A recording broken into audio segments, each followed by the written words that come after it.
This is teaching number 8, Neale Donald Walsch's book, Conversations with God, book 1, teaching number 8.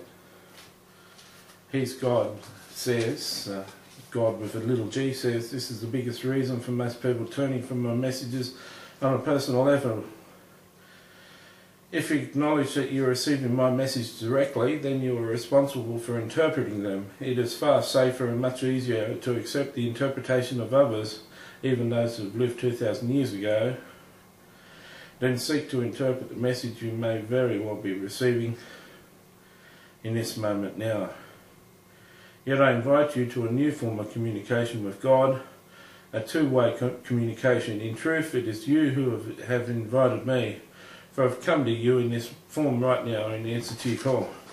Now, when he says, yet I invite you to a new communication with God, it's got G with a big G.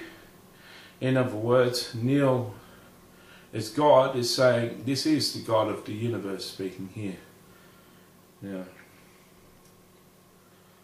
he was going on to say that most people don't hear from God, because they're too lazy and they don't want to hear from God. They rely on other people's messages. The idea that special people hear from God means that the other people can just listen to their messages and their interpretations of what God says, and they can just follow along and be lazy sheep and follow on what the teachers are saying, the special people. God says that's garbage. Neale's God says that's garbage. Everyone can hear from me and act on what I say, just as I'm speaking to you now in this book, he says. Okay, so he's claiming to be the God of the universe, and he's claiming that this is really his message. A lot of good has been done in the world by the Christian faith. There's a lot of Christians have done a wonderful job in this world.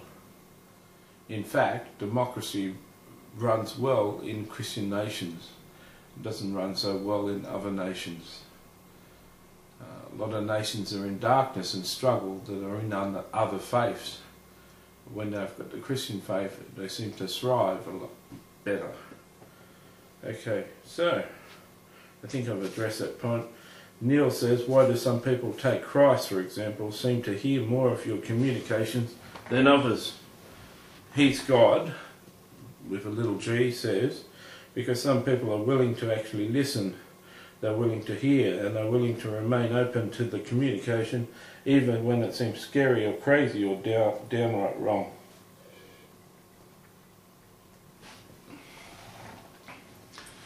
So Neale asks, why should we listen to God even when what's being said seems wrong? Well, I could say a reason for that is you could have the wrong interpretation of what you perceive as right. But we'll hear what Neale's God says, especially when it seems wrong.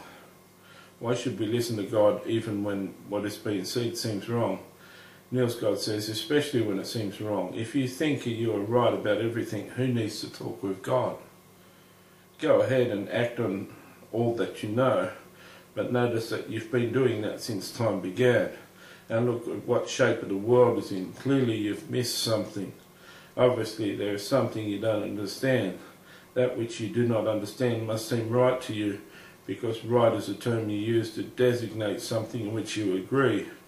What you've missed will therefore appear at first to be wrong. It's very interesting, you know, just looking at the time.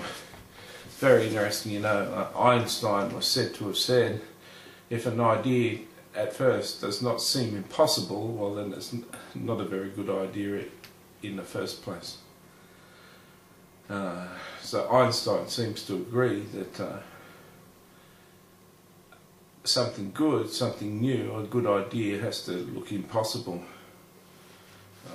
We've got one inherent wrong thing in this world. It's called selfishness. People are selfish. Sickness, disease, hunger, starvation, unclean water. 42,000 people die each day from unsafe drinking water. Over 20,000 people a day die of starvation. Millions of people die of AIDS when AIDS can be treated.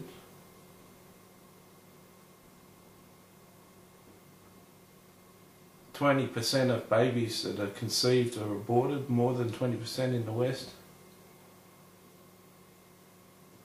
These all stem from selfishness.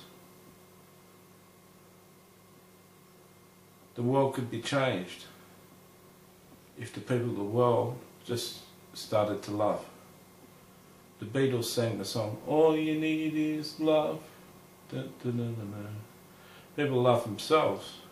They've been taught to look out for number one. They've been taught charity starts at home. They've been taught look after yourself. They're not taught to share with the poor. Many of the world's ills could be solved. For Neale Donald Walsch, God saying the world is in a bad shape because we think what we're doing is right, is right in one aspect and wrong in others. We're so advanced in technology, lifespans are longer, health is better, there's more solutions, there's better technologies, better lifestyles, more comfortable. A lot of that has been the application of truth, what has been right. Sure, some new truths may seem to be wrong, but not to an inventor they're not wrong. The inventor comes up with a solution to a problem. Many inventors get their idea from God himself.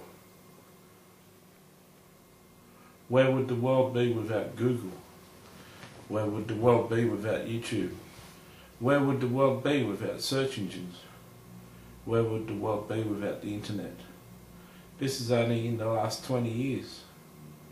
Where would the world be without TV, without movies, without radio? These are all inventions. These are all things that came to the world. These are all differences. To say everything mankind has done is wrong and won't change unless you really hear from God is wrong. Not everything man's done is wrong. Man is inherently selfish. He's got to be taught to love. The fact of the matter, the Bible says there's going to be no ceasing of wars. They're only going to increase till Jesus comes back. It says that Jesus is going to rule with an iron fist. It says Jesus is going to come back with a conquering army to subdue the world and to rule it. This world has to be taken by force because that's all it understands in many aspects. So there's a bit of truth mixed with a few lies and what Neale Scott is saying in this part. Hope I expressed that fairly well to you. Hope you've grasped that point. We'll move on to teaching number 9.